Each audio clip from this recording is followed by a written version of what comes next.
Good afternoon, legends, and welcome to Harder to Kill, a series that's going to be all about building resilience, both mentally and physically. And it's going to be both of us, Matt Moore and Michael Stuart, bringing you information. And this is going to be episode 1, which is talking all about bulletproofing your run. And Mick's here with me. And Mick, we had a chat a little while ago on my OMR Chat with Matt show. And man, there were just so many topics that I wanted to sort of go off on tangents with and talk. And every time you and I talk, we have such interesting conversations, and I usually end up learning a lot. So I thought doing this show together would be a good thing. So how are you today, man? Mate, great. Cannot complain. I'm sort of in my own little isolation for a week on the coast, surfing and training, and yeah, getting back to some roots. That's good. Nice, man. And there's a couple of people jumping on, which we can bring some comments on. What you do have to make sure you do, guys, is log in, and I've just copied a link into the chat. Now, if you click on that, I'll be able to bring your comments on screen. So Corey James is with us watching live. Matty Probes is live. Lad's here as well. Here we've got a Facebook user who's live. That means they haven't clicked that link and log in. So if you do want to comment, if you do want to interact with us today, just make sure you do click on that fact.believe.tv, and that way you can log in and we can see you. Sharon's saying, hi guys, thanks for sharing. Marcus is here as well. And then a heap of people that haven't logged in yet. So make sure you guys do click on this link, fact.believe.tv/comments issue. Just do a quick little login, and that way I can bring you on screen, and that way we can interact. So, Mick, today we're talking about bulletproofing your run.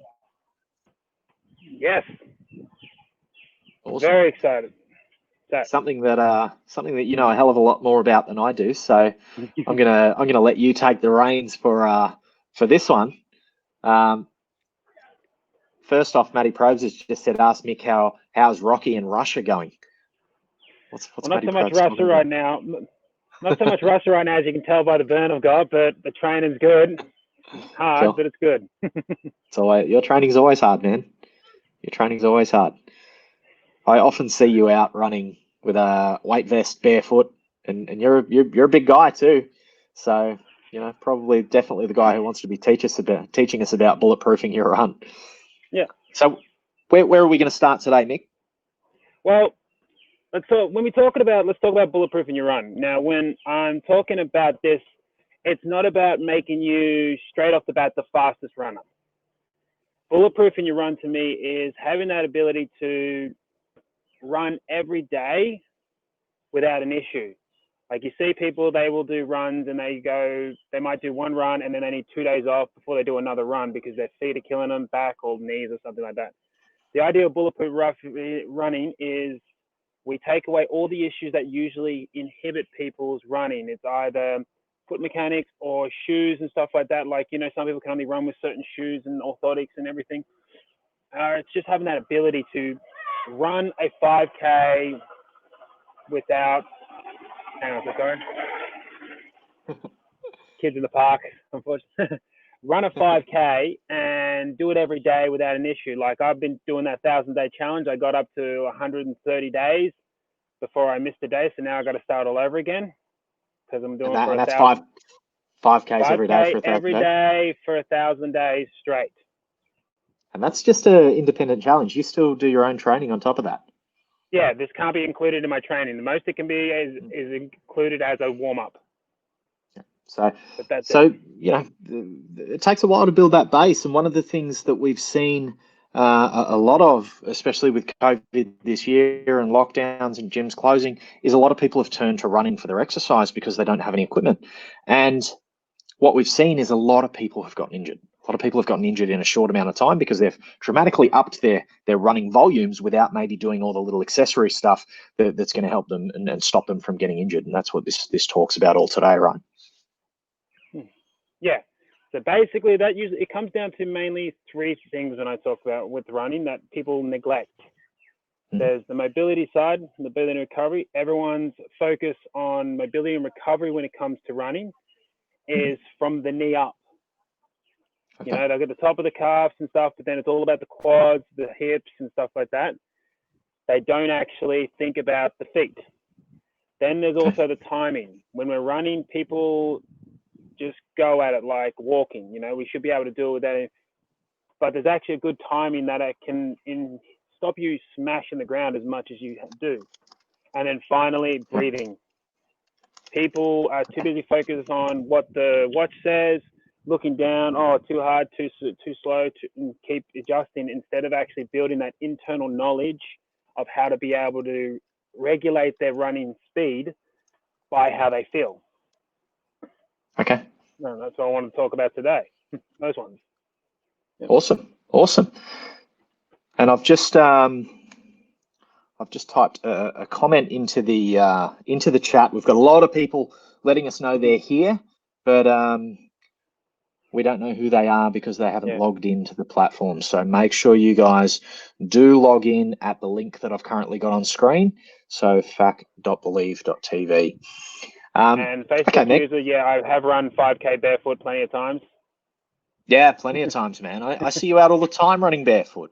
So yeah. I've been getting around my Vivos, man. Bought some Vivos, some Stealth today. So, I bought the Stealth the other day, but Vivos are awesome, aren't they? Yeah. Oh, mate, they're great. And I mean, that's the way they're designed. You're probably feeling how much your feet can actually move as well, toes and all that stuff, and the breathing with them, how much your feet actually breathe. That's what I'm with all that. So let's start with the basic, as I said, mobility and talking about the feet. So I want to give a basic anatomy of what your foot looks like and stuff, and give people an understanding of how magical your feet can actually be. I mean, if you've got a foot issue, don't worry. I'm not going to show you my feet or anything like that. We've got a bit of a screen here for you of the anatomy of the foot, and it's going to show you like how much intricacy you've got with the foot and how underutilized people are doing with it. So if we want to just flip it over to a screen. Sure, man. We'll bring that up. Check it out. Look at that. Okay, so just let me play this configuration. There we go. Let's roll with that. Look at that. How cool does that look? I love this. So this is basically generally what your feet look like. Like for some of us, they look a lot worse than this because we've bashed them so hard for so long. Some don't look anywhere near anything like this because, they barely use them. But we'll start with the foot now. As I always find, this bad boy here, this is my favorite point. So let me just fix this up. So right here is where the main issue starts with it. When we take away all these layers, let's go down to the bone. We're going to start with the structural part. Here's the basic structure of your foot. Okay. All these joints, all these bones here actually are movable. Now, they're not going to move around as much as your shoulder joint or as your hip socket. But right here, even from the tip of the toes all the way up to that heel, can all move. So so all the phalanges, the tarsal, the metatarsals. Yeah. Don't worry, I'm not going to go too much into the names of them all because that only shows you how well I'm good at memorizing names. I just want you guys to get an understanding of how to actually use what we're talking about. Okay? I'm never a fan of being those guys that use the big Latin words. Yeah. But when people are running, and this is why we see a lot of the shoes coming with heel support and a lot of cushioning and stuff like that, this is the part that's always getting hit. Right there. That one bone there, that's a big ass part of your foot, right? But as you can see, it's actually, there's no moving there. There's nothing to move. It's like if you're getting kicked in the shins. Your shins can't really take the blow as well as if you were to go get kicked in the back of the knee because your knee can bend. And this is what people are doing with a lot of their running. They are hitting that one spot over and over and over again. And because running is so easy, so light, they don't actually see any issues with it. But you got to remember, you do like over, let's say, okay, even just a K is 1,000 bad reps. You're doing like 1,000 steps in when you run a K. So that is 1,000 bad reps. Now, if that was a gym workout, if we were doing bench or something and you were doing 1,000 reps poorly on the bench, you'd feel it by the end of that session because of your shoulder. Yeah, definitely, man. It's a good way to think about it. And that's what I mean. So people, when they think about their running, they just like, oh no, it's all right. I'll just keep running. There's no issues with it. But they don't realize how many repetitions they're putting themselves in bad mechanics. Mm-hmm. The other thing is when you run when you don't utilize this point here and you only here, all that force is going straight up there to your knee, which then goes into the hip, as you can see on the side here, and all that again is where you're going. That's constant force. It's just like the difference if you were to sort of, when you're giving someone a nice easy high five and then when you tense up the hand and you hit it really hard, it's the same thing. You're just causing so much force to go through the body, and that's what you're doing with your feet. When you're not using your feet are like your hands.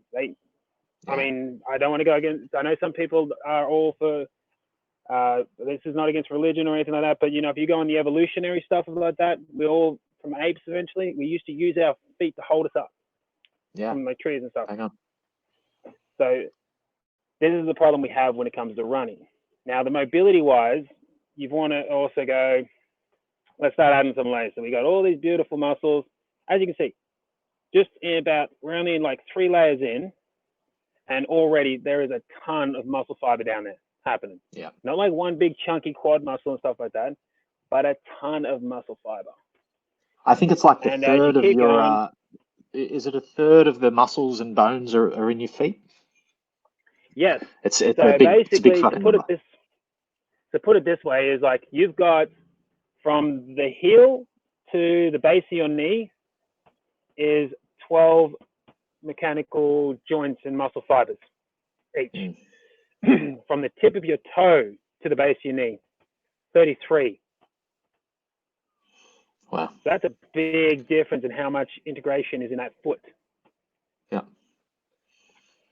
Now, this is why we want to work on the mobility side, because these muscles are like anything. They get tight. Have you ever, we've all probably broken something. Like if you've ever broken an arm or something and your hand's been plastered as well, when you try to move that hand after it's been still for so long, it's really hard. It's like atrophy that you can barely move.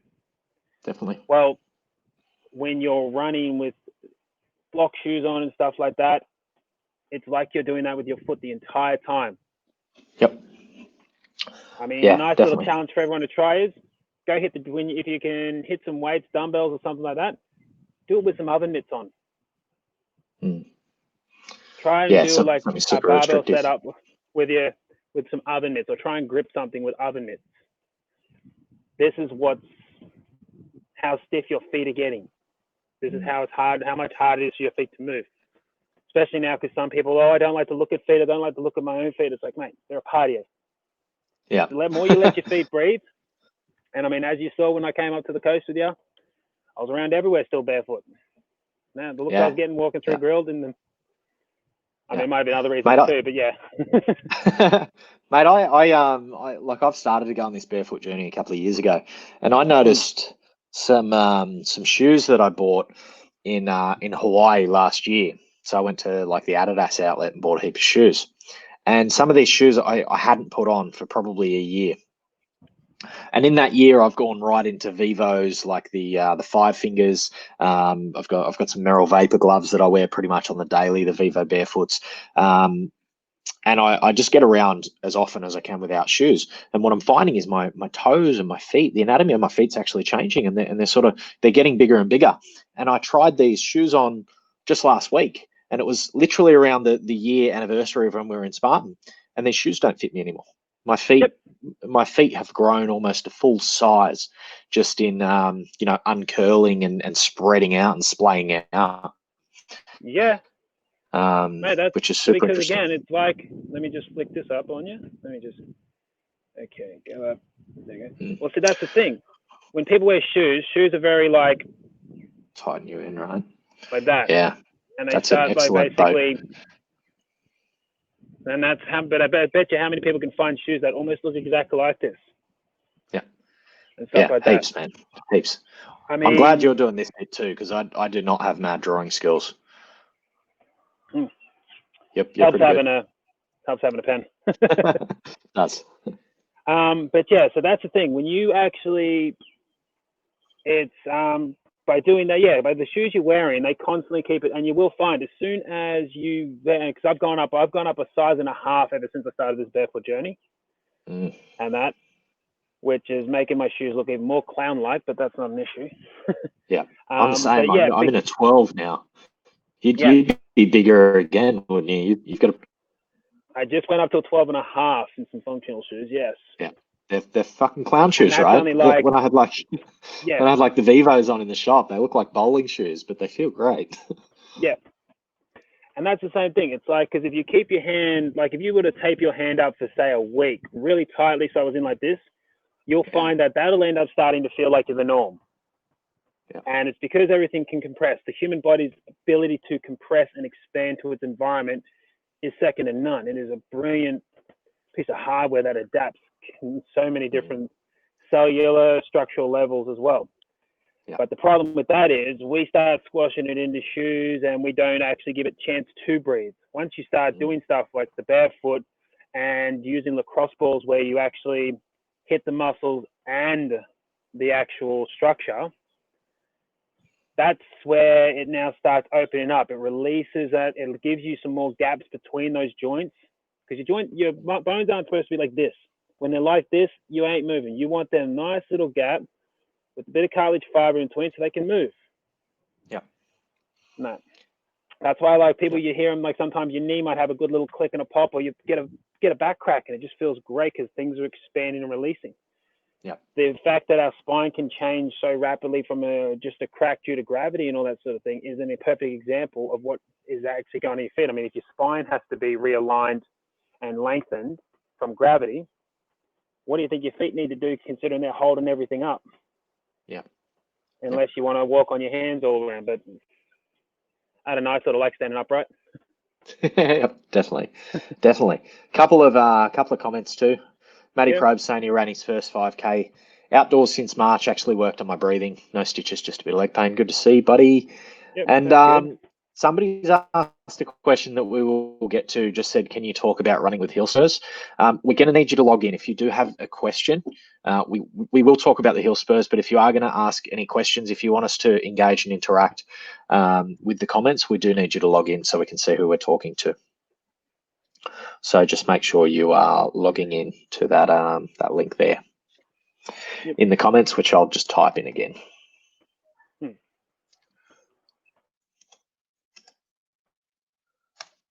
There we go. All right, Mick, so keep going, buddy. People can do with the mobility as well. My boot. Boot has gone up to full lacrosse size. balls, I know a lot of people have seen, or a golf ball. Now, this is a perfect little device you can get, little toy that will actually help with mobility. The idea with it, though, with your mobility is when people do these, they usually go like this, up and down, back and forth the foot. Yes, they're perfect. Devil ball from and it's like a super hard like ball with dimples, and it's nasty. Perfect under your foot. What you want to be doing for your foot to really maximize the mobility is this. Have the ball start on the inside, going out and back and forth. I'm going to do that. I'm going to put this under my foot right now. Yeah. The reason you want to do that is it because when you go like this, you're only working up and down the single fibers. So I'm using my hands as a demonstration, but basically you're only working single fibers. But when you go across, you're getting a bit of all the fibers, all the tendons, and you're also creating the muscle, the bones to actually shape around the ball, which is going to create way more movement. This also helps increase recovery of the feet, because the thing people don't realize, well, they don't talk about enough, is like when you got sore feet and stuff like that, you've got to remember that your feet are so far away from your heart. And so it needs a reason to get more blood pumped there. Now, lacrosse balls are great because they cause that massage, they cause a little inflammation and some pressure points.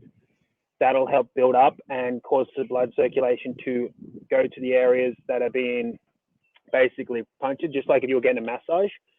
Hot and cold, using a bit of cold and then a lot of hot creating heat. Doesn't have to be super strong. Lukewarm can increase that. And this is how you heal your feet. This is how you can create mobility and recovery in just simple things you'll have around the house for your foot. Matt. Yep. Cool with that? I'm doing that now, man. I'm just rolling that ball under my foot. You feel it, and that is a perfect one.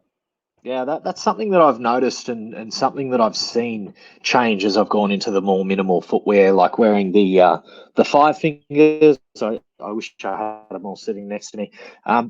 Is now when I walk with the really minimal shoes or bare feet, I feel my feet sort of mold around rocks and stuff. Like and it actually feels good. It feels like a foot massage. Whereas when I first took my feet out of shoes, it was like if I stepped on a rock, it would hurt because it was like jamming into my foot.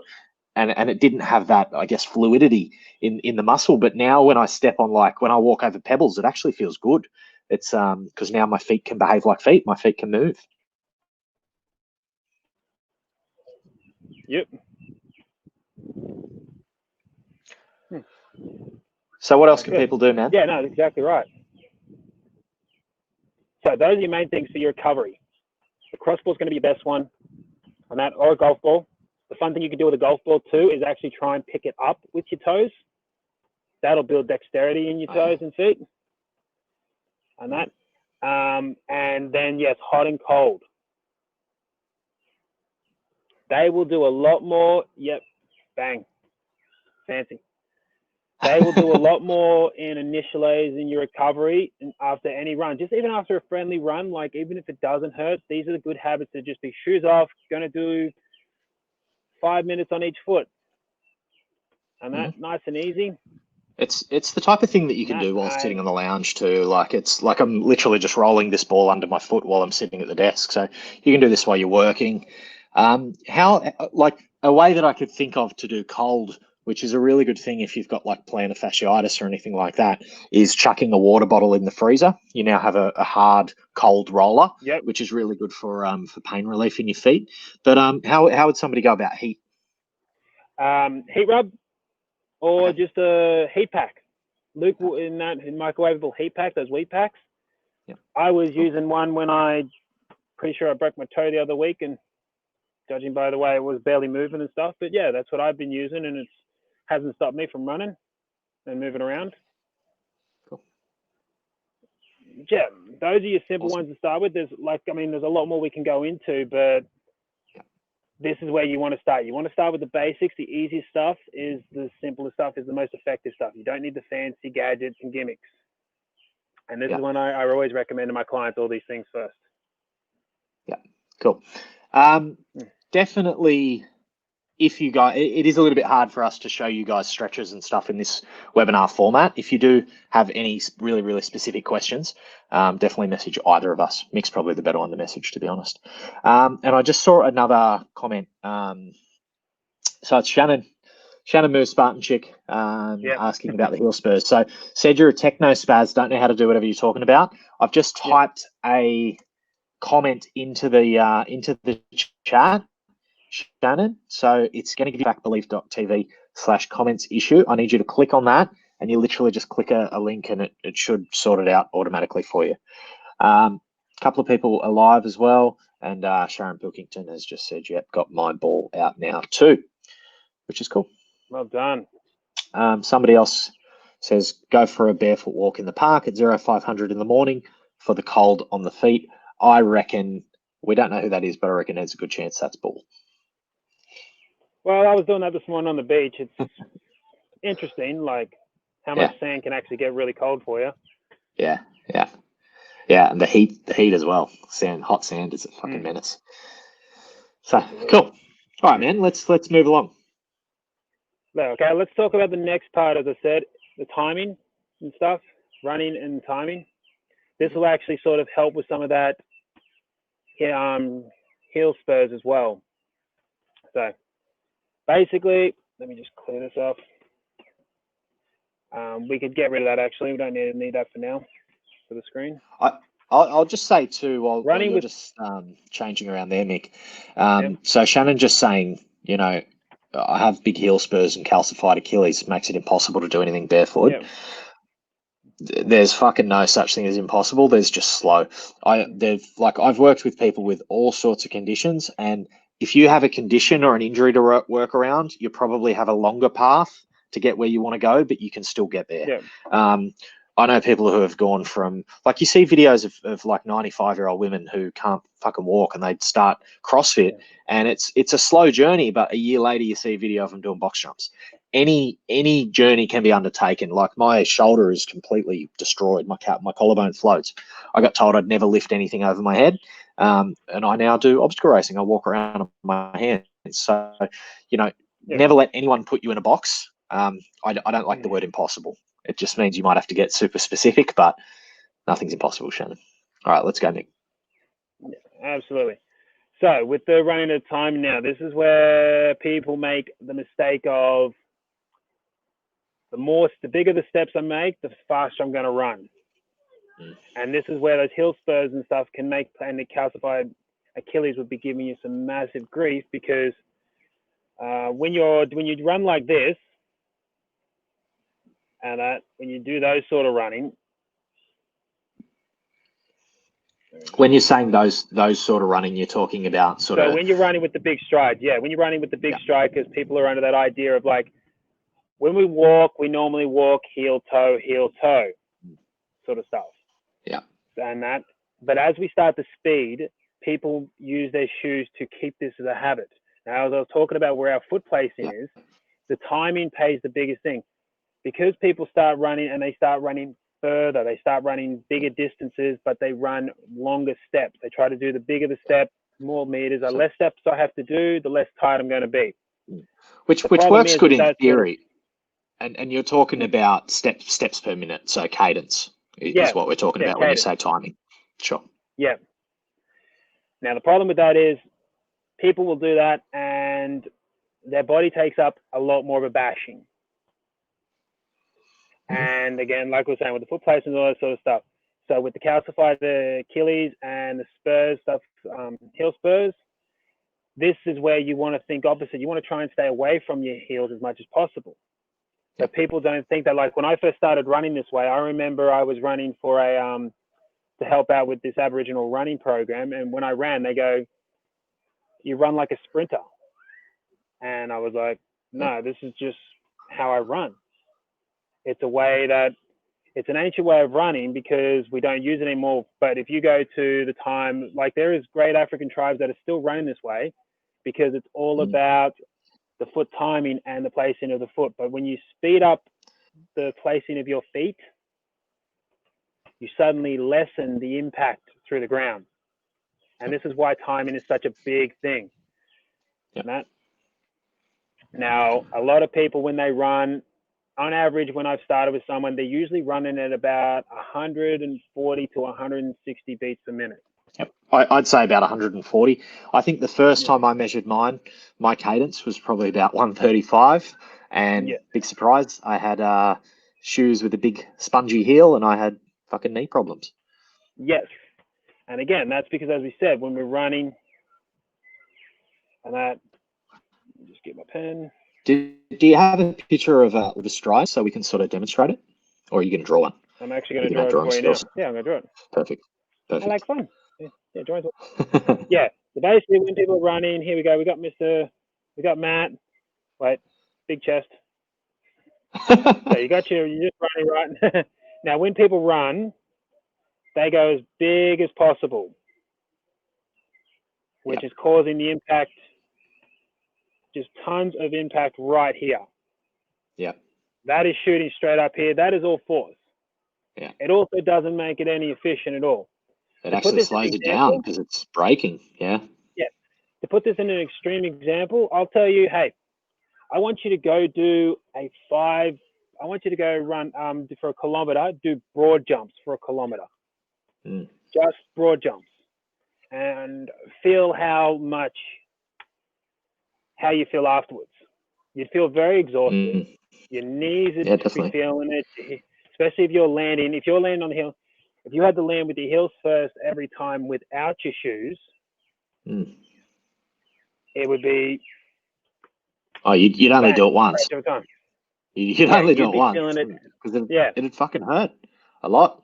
But yet, as we go, the shoes are coming out. I think I just saw some new shoes that were like, oh, we've got the softest running on clouds and sort of stuff like this. And again, you're now taking away your very first impact to the ground, which is then ruining. So this is why we talk about timing.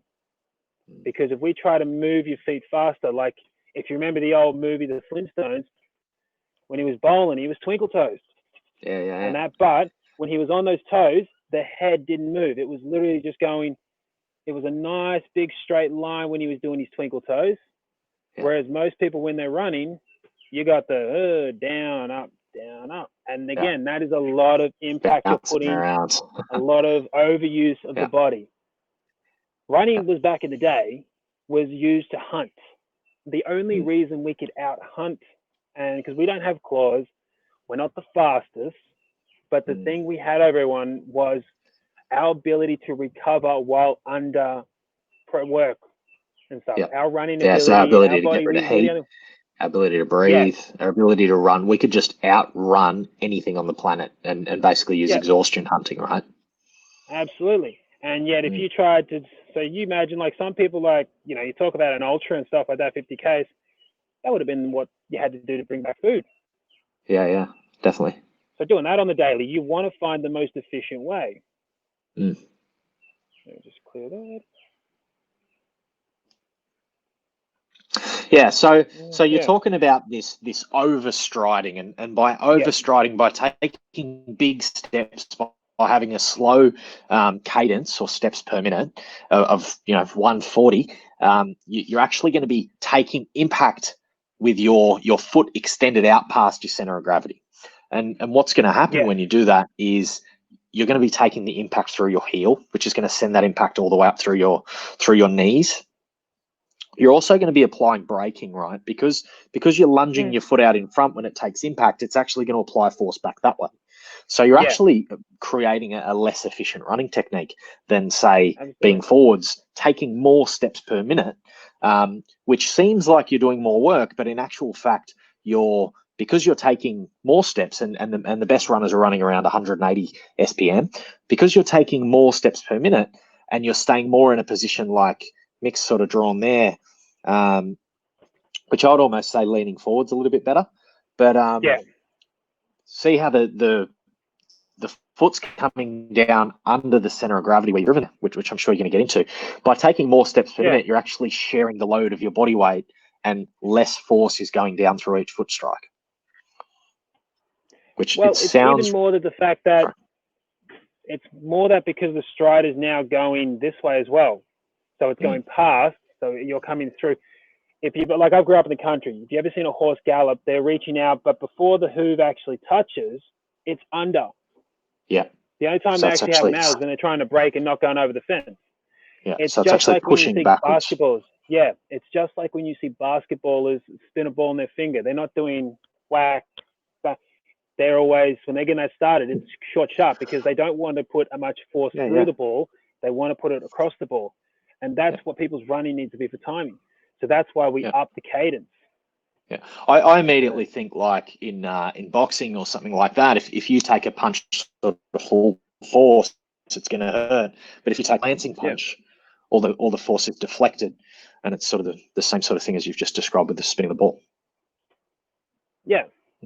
And just like boxing, this is where the timing comes in. Just like when they're doing the speed bag, it's all about that constant timing, rhythm, holding it, and that. And even the way a boxer moves, you'll find if you actually put you'll even be able to put certain beats behind them. You'll see the way they move through each sequence of movement. It actually has a rhythm. All of our human movement is best when we have a rhythm.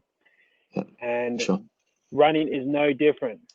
Yes, you've got a whole rhythm of finding, like people say they get that run where they have some music and they find if they have music, they can run a lot better. Well, that's because your music has a beat.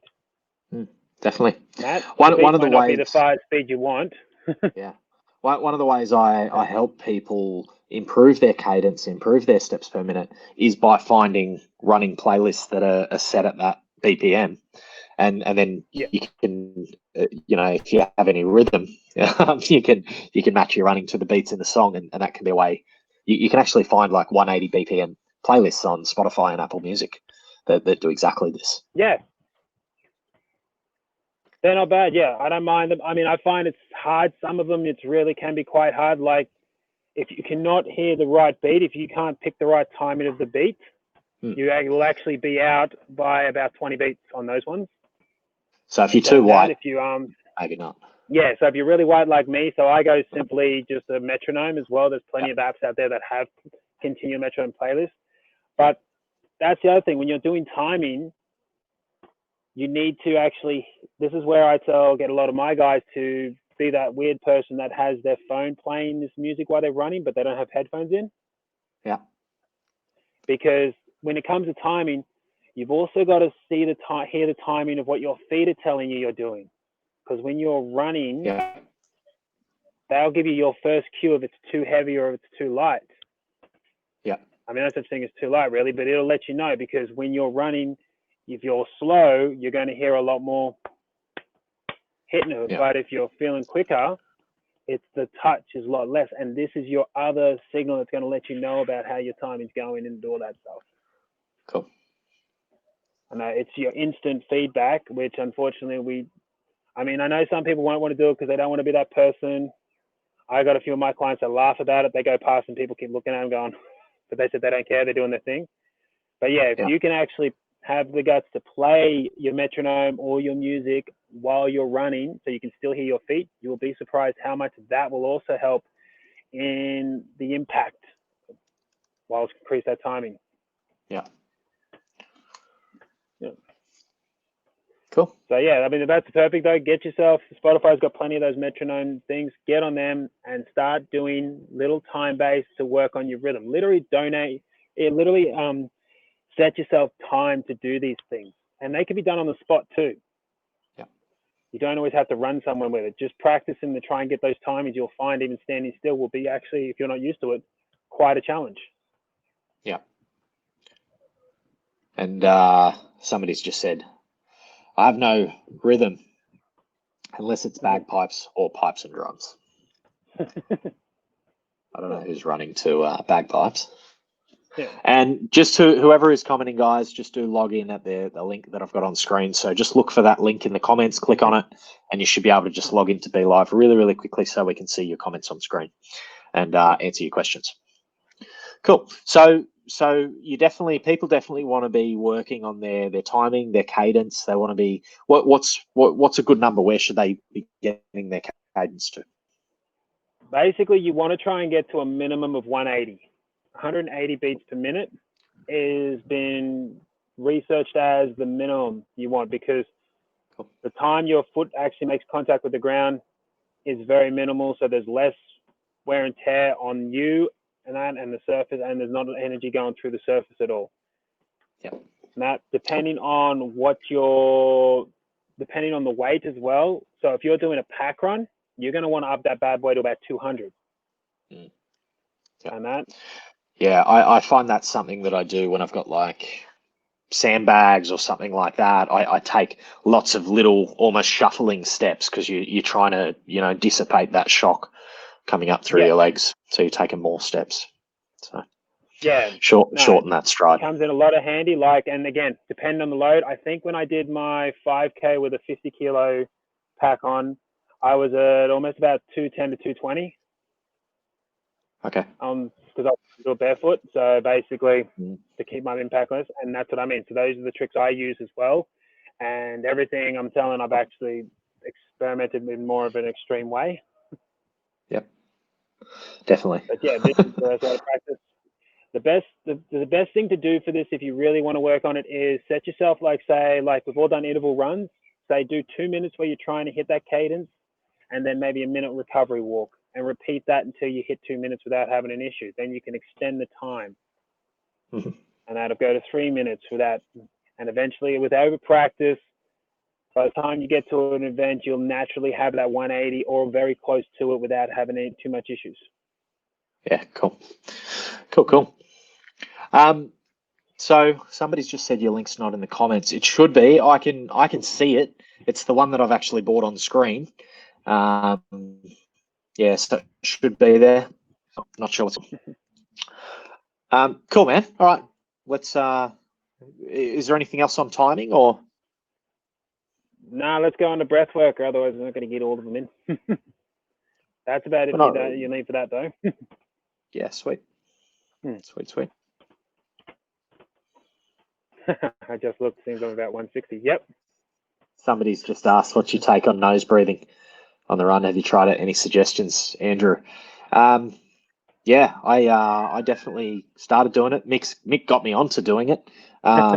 Gave me some strips, some nasal strips that I use. I now get my clients to do it.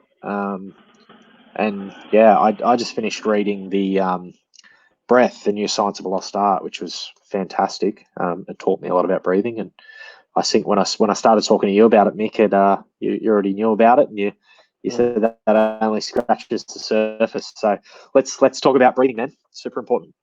All right. Cool. Well, you can get rid of the screen if you want. Don't need that now. We're going to talk about breathing. So Done. Nasal breathing, yeah, is your game changer. It is the thing that everyone's into now. Wim Hof uses it when he talks about breathing to get you to sort of get in the eyes. Everyone is basically rediscovering now that our nose is not here for us to hold our sunglasses up. It's actually got a purpose, and its purpose is so great that it's. I have not found a person that I've worked with that hasn't been able to change the way they just use their mental resilience and performance by incorporating nasal breathing. Haven't found someone that has not benefited from it yet. And the thing is, it's because the nasal passageways are like, it is your direct line to your central nervous system. There is a whole lot of mechanicals up here, basically filaments and your mucous membranes also up. It actually tickles the frontal lobe of your brain if you want to get all sciencey about it. But when you nasal breathe, it helps desensitize the body so it doesn't feel like it's in that heightened stress state. Like we've all gone for that run. We started out running and we're breathing like a banshee because it's the first K or 2Ks. And people say this all the time, oh, I don't feel comfortable until I'm into about 3K in or 2K in. And that's because you've got that time with your breathing, you've started to desensitize, to down regulate a little bit, and you're not stressing so much. If you can do this with nasal, when you go to nasal breathing, this is like a turbocharge for that. Allows your body to utilize all its fat productions and stuff like that as well. So you actually can burn more fat and less sugars. So for those people that find when they race, they have to be sucking down those gels really badly because they just seem to hit that bonk really quick. This can actually help that and not actually need as much gel.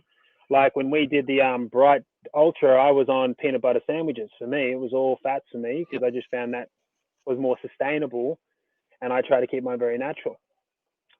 It also allows you to know, like I remember you put a video up about how you can talk for your aerobic system for the Spartan page. Yeah, I did a video for Spartan 2 or 3 weeks ago, just talking about aerobic conditioning and staying in that nasal breathing and staying in that space where you can talk, and that's going to build that aerobic capacity. So this is what we're talking about. And this is the best way to train. A lot of people, when they do their running training, they overtrain because they go too intensity too often because they believe they've got to be hitting certain thresholds of their aerobic output by what the watch says. But the thing is, though, sometimes you might not be quite as, with recovery and stuff like that, you could already be quite heightened. So by incorporating nasal breathing in your running, and I mean really incorporate, don't just be like, I'm going to try and do it and then mouth breathe. If you want to really commit, put a bit of tape on your mouth. And that. You can cover it up with a mask at the moment.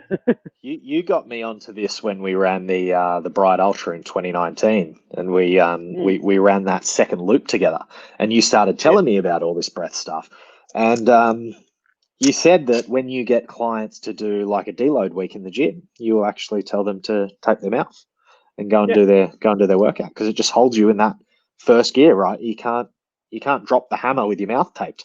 I've actually got some tape here because I often sit at my desk with tape on now just to force myself to breathe in my nose. One thing that I will tell people and help is when you go to tape your mouth, you don't need a lot. You can actually use just a little sliver of tape and just put it just like a finger over your lips. And that means you can still like talk and get air in if you have to, but for the most part, it will force you to nasal breathe. But I've started doing this, man, like since we had that chat, and I now get clients to do it as well. If somebody messages me and they're like, man, I'm super tired, I don't know if I'm going to go to the gym. I'm like, well, how about you go and do your workout, but just pull, 20 kilos off all the weights, tape your mouth, and just have a deload session. And it's really works really well. Yeah, and that's the point. Like, as soon as you utilize, and if you really practice, so like when my clients, when they start out with me for the first month, everything they do is all nasal breathing, running, weights and stuff like that, because your breath is your first bit of life. Like, they don't class you living until you breathe, until your breath made that first breath, and it's the last thing you do. It's the first and last thing you'll do ever. And people aren't training enough. Nasal breathing when you're running is the most easiest way to start training your breath mechanics. Because the other reason about it is when you nasal breathe, you automatically activate your diaphragm. That thing helps you pull so much more oxygen and air into the lower parts of your lungs. Whereas most people, when they breathe through their mouth, they're just big chest breathers. So that's only like small package. When you got lungs down to here, and that basically you're only using this much. So if you nasal breathe, you got more chance to absorb it. It also helps on the chemical levels actually increase the uptake of oxygen in the blood, which is how we create energy. Yep. And that it's how fat is burnt. Burnt is actually 80% of your fat is actually burnt through your breathing, not through the exercise. Like there's actually a book written by a guy called I can't remember his name, Ruben something. He's the surfing scientist. He's a bloke who is good friends with Dr. Carl, who does Triple J, and he wrote a book.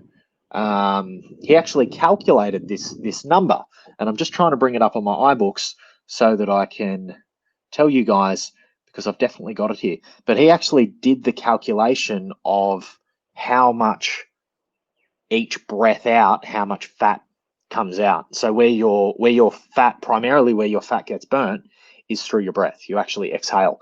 So his name's Ruben Meerman, and he wrote a book called Big Fat Myths.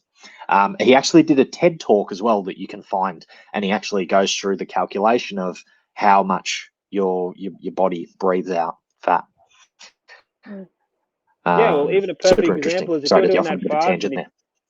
No, that's a perfect example, because if you do that intermittent fasting, and sometimes when you wake up in the morning, people might be like, "Oh, your breath is a little on the nose." That's actually a signal that you're releasing more fat through your breath. That's what the bad smell is. It's your fat. Yes, you have bum breath. Yeah, but so definitely with the nasal, but it's also, if you did 80% of your running training is done with nasal breathing. You'll find you won't stress out as much when you and you'll be able to perform everything. It's why I'm able to do 5K every day, is because my rule is I cannot go past the nasal breathing. Yeah. And so you just stay in that first gear. You can do lots of Ks if you're not pushing your body to red line. Well, you'll even get up to almost second and third gear, depending on how well you think. But the output is so less stressful, because the biggest thing that impacts our stress is the chemical imbalance when we're actually in a heightened state. But if we're breathing nasally and then train our nasal breathing, we can increase our output. So we are hitting those higher thresholds later on. But because it has a direct line to the brain and actually helps desensitize, we're not freaking out as much. We're not thinking, "Oh my God, I'm going to blow up. This is too hard." We're actually, "Oh, this is cool. Breathing, chilled, feeling good." Yeah. And that's how you can really develop that aerobic engine. By something as simple as you said, going to get some tape, slapping it on, and trying to do stuff while you're breathing just through your nose. And to sort of give people a bit of an idea of how that works, when you say tape your mouth and go for your first run, if you don't do any nasal breath stuff, it's going to suck. You might be at like a shuffle, like barely a jog. You might be running at 7 Ks an hour, which I can walk faster than that. But over time, as you build this efficiency in this aerobic system, that might turn into 8 Ks an hour, which might turn into 9 Ks an hour. I run about, I haven't done any like specific running aerobic training for a while, But I did one this week at the gym, and I was running about 9.5 k's an hour with nasal breathing and able to hold a full conversation. But if I spend a good block of training just pumping that aerobic training, I'd probably get that back up to about 11 k's an hour, which is where it was about a year ago. So, you stay in that range, you train in that range, you will build that efficiency in that range. And if you get onto something like a beast course where you're not redlining for a whole 21k race, you're running at a bit of a slower duration, but you'll actually find you can run faster while still staying in that sort of pretty relaxed state, which is what Mick's talking about here. Well, basically, the bigger the event you're going to go, the more you need the breathing. Mm-hmm. It's going to help you uptake that nutritional intake, because basically as we go into bigger runs like ultras and everything like that, it then becomes into it's not just the running ability.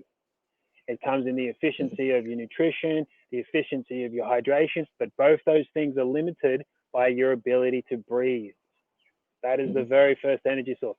Your breathing helps basically metabolize the nutrients you need to create those other energies and the fueling. Without the breath to help with it, it ain't going to happen. Yeah, cool.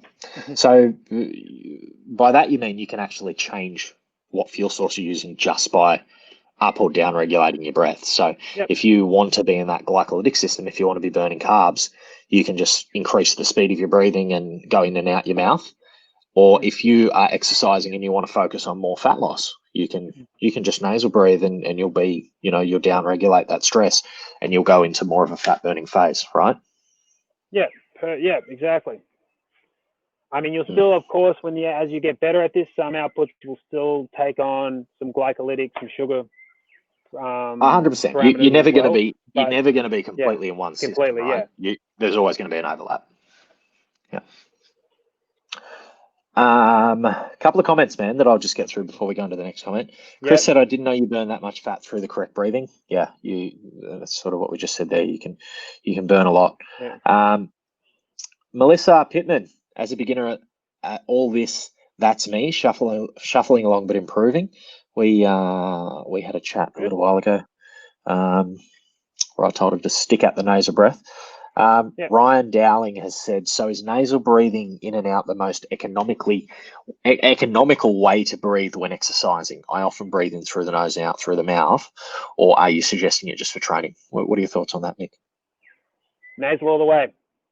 Depending on your output. Now, if you're doing a 5K where you're redlining trying to get those like 30 minutes sub 20 minutes, if you're doing a 5K run or a sprint race or something and you're smashing it like Liam McKenzie and all them, nasal in, mouth out, yes, that is going to help you sort of maintain a great, but you could still also do that as strong nasal breathing as well, depending on how you develop it. But nasal in, mouth out is like the most is as far as you want to go in that spectrum. As soon as you're mouth in, mouth out, you need to dial it back and recover, because you're now in a recovery phase of frantic and stuff. Does that mean, so, should you ever be breathing in and out through your mouth? Like even when you're completely redlining at the max of your limit, should you ever be breathing in and out your mouth, or is it always wrong?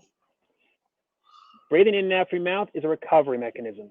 So you shouldn't really be using it as an exercise. If you're doing 100-meter sprints, where it's all triphosphate, ATP sort of style, your pure energy, you're going to need to replenish that. You're going to need to recover. You can mouth breathe and then dial it back to nasal and then mouth out to nasal, and that'll bring you back to your recovery state. It'll help you recover a lot faster.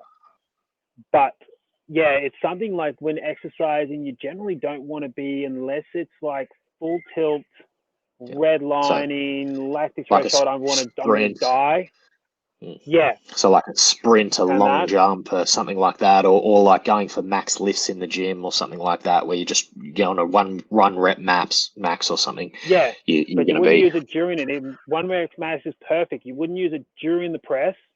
You would do the press, and then after you'd need that recovery, because you have just actually depleted your ATP. your ATP and stuff like that. So that's how we replenish, and that's a quick way to do it. But yeah, generally, if you're running unless it's that last, so if we're talking for a sprint, you're doing the 5K sprint sort of thing, so Spartan sprint, and you're going through basically 4Ks of that should probably be at the most a strong nasal in, And then if you can send it that last K and then still have enough in the last 500 or even 20 meters like Liam and them did at the stadium and stuff, that's when you can sort of be like, yeah, fine, okay, let's go completely mouth in and out, because it's all on I'm going to put myself over this thing and just completely burn hot. But otherwise, unless you have that calls for that situation to burn so red hot, you don't really need it as much. You'd be better off working a lot more of the others. Cool. And thank you, Funzi, for dropping that comment in the link in the comments. Matty Days said, I've spent months learning to improve my technique to prevent injury, notably ITB. So that's the iliotibial band, which is the connective tissue that runs up from the outside of the knee to the hip. No matter how much running I've done over the past several years, I still got it after 10 kilometre. Having made the changes you've already brought up, I've greatly reduced this from occurring. Did my longest distance of 31 kilometre with obstacle obsession and only had very minor issues next day. This shit works. Yeah, it does. Really does. Fixing your shit is so fucking important. And something like, and you'll definitely agree on this, Mick, and something you said right at the beginning of the talk, which is really important. If you've got a bad running technique, you think of that as, a 5K. Well, let's work this out. A 5 kilometre run, if you're doing, if you're doing 1,000 steps a kilometre, there's 5,000 well, steps. we can work this out. Let's say you run a 30-minute 5K, 30 minutes at 180 beats, 180 steps per minute. Yep. Or say 160 if you've got a bad cadence. Yep. Let's go 160. Well, it's going to be 4,800 steps, right? Just in a 30-minute 5K at 160 steps per minute. So that's 4,800 bad reps. And if you were doing, an exercise like a deadlift, that if you're doing correctly, you could fucking really hurt yourself. If you do 4,800 bad deadlifts, damn straight you're going to fuck your back. So, why is running any different? So, talking on Matt's comment here, a couple of little changes to your technique can have a really big impact in your longevity and your performance. If we get a 1% improvement in your efficiency, those forces coming up through your legs over 4,800 steps are going to add up pretty quickly, right? Absolutely. Yep. There's a comment here from Andrew again. Shannon, yep. not the first I've just seen Shannon say, not the first person I recommend to tape. Are we talking about in the gym or? What was the other comment from Andrew? Here we go. For your experience, how long did your body? So basically, it's like anything. I'll just read that out again. Sorry, man. So from experience, how long does your body take to become conditioned to nasal breathing? So I am just going to read them out just because we will probably put this into an audio podcast. Mick? So it's just like any sort of training. Some people adapt to it really quickly and find great improvements straight off the bat. Some people take a little longer, but the initial starting is always the same. Everyone sees a great improvement from it. At least it's some form or another. I mean, it correlates across so many things like your stress levels as well. So yeah, you'll just find it's one of those things, like especially the running with tape on your mouth. You gotta really ditch that ego when you do it though. Like if you're gonna run nasal breathing and stuff like that, because it is going to be very humbling. Like you are going to feel, not gonna lie, you're probably gonna start it. You're gonna be doing a cliffy shuffle and feel like have grannies flogging you and feel really bad about it. But when you practice it, it can make a world of difference. Like this breathing stuff and with the running has gotten me off my Ventolin, and I was a bronchitis asthmatic and stuff like that, where I had all like 4 different types of stuff I was taking. And that, except for that bloody problem I had in friggin', well, even then Oberon, I had a bit of an attack and I still was able to run without breathing good at all.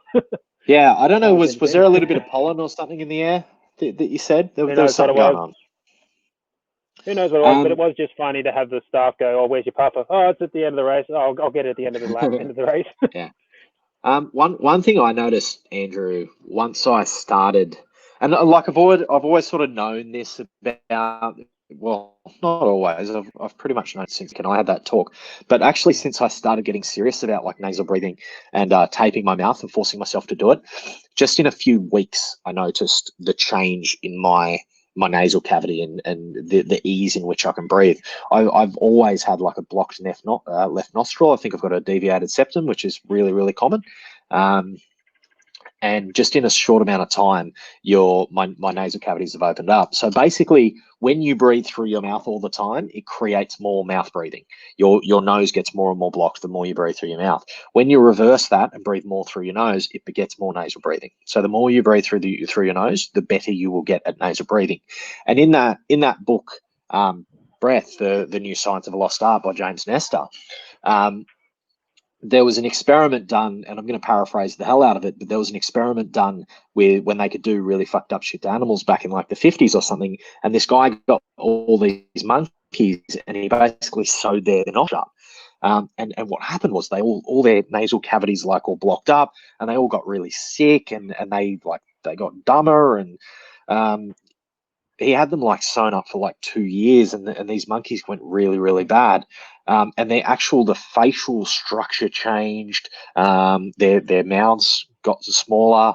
So it's actually changed the structure of their head. And when he took them out like 2 years later, it took about 6 months for the monkeys to return back to normal by nasal breathing. And they found that by changing the way you breathe, they always thought that like sort of by 30, the bones were sort of set. You couldn't really grow any more bone. You sort of started to deteriorate after that point. They actually found that by getting people to use the muscles in their face and change the way they breathe, that the bones in their nose and around their face can change into their 70s. So you're not set in stone. You can definitely change this stuff in a pretty short time. But you will notice if you're a mouth breather, which a lot of people are, if you go to taping your mouth up and forcing yourself to breathe through the nose, you will notice some pretty quick changes. And that's been my personal experience. When did you get onto it, Mick? So I've been onto it, I think it was about 5 years now I've been doing it. So it was actually after one of my races, one of my Spartan races. I came off and I was straight into where's my bag, need my puffer, because that's one thing. And me, I've always loved the idea of the warriors, back in the day, stuff where it wasn't so sciencey. It was all natural. It was back to grit and stuff, mental toughness. And I was like, there's no way this should be a thing, because if I was a Spartan baby, they would have got rid of my ass. Yeah, you'd have been fucking yeeted off the cliff, man.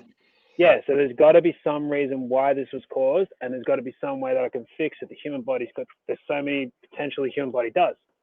So yeah, I was lucky enough. I got into it with the Wim Hof stuff, and then Brian McKenzie's Art of Breath, and then that just snowballed me into just seeing how much I could learn about it. Textbooks after textbooks, different books, different things, different experimentating, even to the point now I'm doing stuff where I'm actually doing exercise while holding breath and improving my ability to perform without oxygen in my system, like without oxygen in my lungs and stuff like that.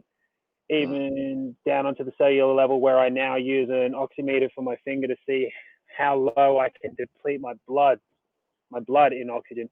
And through all this, it is just made me be able to do so many more things. Like, yes, I'm not going to be winning races, but the fastest. But if it comes to those long terms, like my last year when I did the 24-hour challenge blindfold, nasal breathing was the only thing that got me through that whole thing. Yeah, and just for anyone who doesn't know, just run us through that 24-hour challenge, because that was crazy. So last year I did 24 hours where it was an hour on the assault bike, an hour on the assault runner, and an hour of burpees, completely blindfolded with no music. So I just had an hour, just repeating. Hour. The only thing I was hearing was either my brother directing me, taking me over to go to the toilet, or I was hearing a beat. That was it for 24 hours. Yeah. And how many totals did you hit over the 24-hour period? So 250K on the assault bike, 52Ks on the assault runner, and 1,658 burpees. burpees in a 24-hour period, blindfolded with no music, which is many people's idea of hell. It was fun. which is why I really wanted to do this show, because you're a bit crazy, Mick. You're pretty hard to break, and you sort of said, you know, you're not going to win races, but it also depends on the specificity of your training, right? You've put a lot of time and training into making yourself unbreakable, into being able to run barefoot with a heavy pack on, you know, being 100-kilo dude or somewhere around there, like. You know, it's a different thing, and I train myself in a similar way. Like I'm about 96 kilos now. When I did the 100 when I did the 24-hour enduro in I was to World Championships back in June last year, I was 82 kilos. So I was quicker, but I was also less durable. It took me a lot longer to recover from events, whereas now I tend to run a lot more events. Well, that was the plan for 2020, and I'm not as quick. But I can back it up. Get to an event next weekend. I can get to an event the weekend after. I can do the 12 hours to 24s. So you just train for a different like specificity, right? Yeah. Like mine is the whole. I like the ability that I can run. You know, do 100 Ks, or is that question? Will I do 15 Ks barefoot? My biggest barefoot run I've done. 15K barefoot, but you do run a lot in you know, pretty much barefoot shoes, don't you? Like you run a lot in Vivos, and you run a lot in like Vibram 5 Fingers and stuff like that. So they're pretty much barefoot. What's your longest stint in one of those? I've done 50 Ks in my Vivo trail shoes. Yeah, which there's not a lot of padding in those. And you remember where I posted up the other week? You remember when I first COVID happened? I got lost for 30 Ks. Yeah. That was me testing out a brand new pair of shoes and on no food and no nutrition. And that. Yeah. So a brand new pair of barefoot shoes, and you only went for it was supposed to be 6K, and then end up being 30 Ks of being lost. Awesome. But again, that's what my training is about. Is I found myself in a situation completely lost, no food, no water. I had nothing, and I had a brand new pair of shoes, and it was a great experience. Do I want to jump out and do it again? Yeah, sometimes, yeah. But not going to rush into it just yet. But that's what my sort of training is to be able to do those sort of things, and then get home. Then the next day, carry big ass logs because you carry, you know, or do some heavy deadlifts. And I like all of it. Yeah. Just training to be harder to kill, man. Nice. Shannon says, no, lol, no, my mouth. Still talking about taping.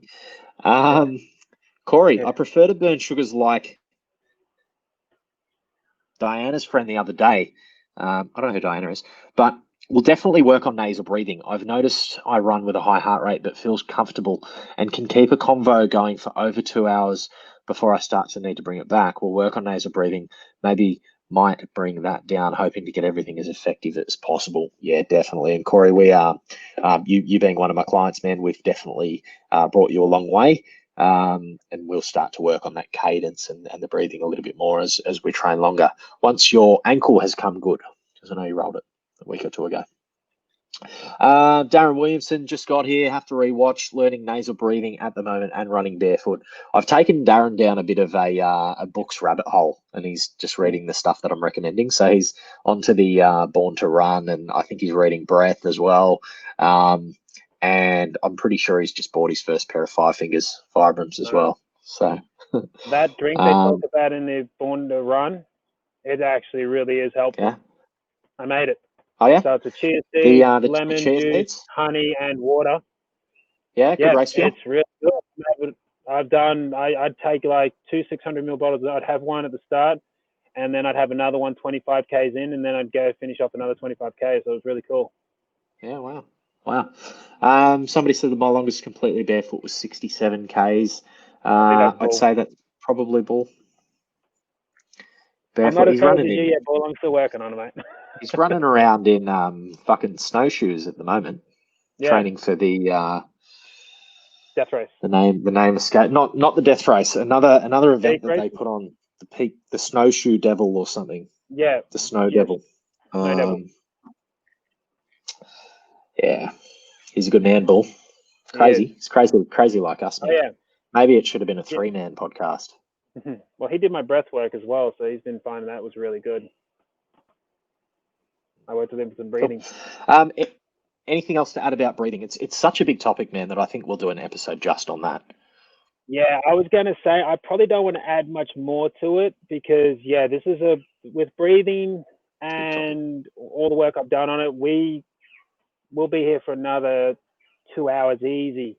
Like, that's the thing, the ability with breath and what they're still finding out today with it. I think it's best to leave it there, like, do the taping and have a go with it. But we'll go more, I reckon we'll definitely do another one on just the breathing alone. Sure. Well, I think, man, we've been going for just over an hour, so we'll probably start to wind it up. I think we can definitely cover some more on running next week. What do you reckon? Oh, easy. We'll come up with something. So if anyone's got any questions, we will stick around for another couple of minutes. But somebody said I resemble that remark. Definitely, Bull. So if you have any other specific questions, let us know. Otherwise, we are gonna wrap it up, and this is gonna be a weekly event. I think we'll see how it goes. As I said, it sort of came about because Mick and I talk all the time and learn all the time talking to each other, and I thought we may as well talk with people watching, and everyone can learn. So. It is going to be all about resilience, both mental and physical. So we're going to talk about a lot of different topics as the weeks go on. We might even bring other people on to chat with us. Another thing is, if you guys want to hear or see anything specific, let us know, and we can definitely shape the content around what you guys want to see moving forward. And Melissa says, thanks so much. This has been brilliant. Absolute pleasure. Anything else to add? Anything to wrap up on? Keep it simple. Pick one thing. Don't do all these straight off the bat. Focus 1 week on one, then focus on the other. If you're going to start with anything, I'd work on the breathing first, then the mobility, then get onto the timing. That will really help improve making your running bulletproof and set you up for so much more. That would be the best thing to go with it all.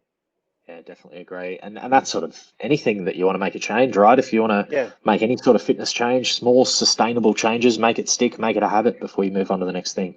And we're getting a lot of love coming in. Sharon saying, thanks, very informative. Bull's obviously pulled over so he could log in, saying the breathing was fabulous. Glad you enjoyed it, big fella. Marcus is giving us a prayer, which is actually, Apple calls that high five, that emoji.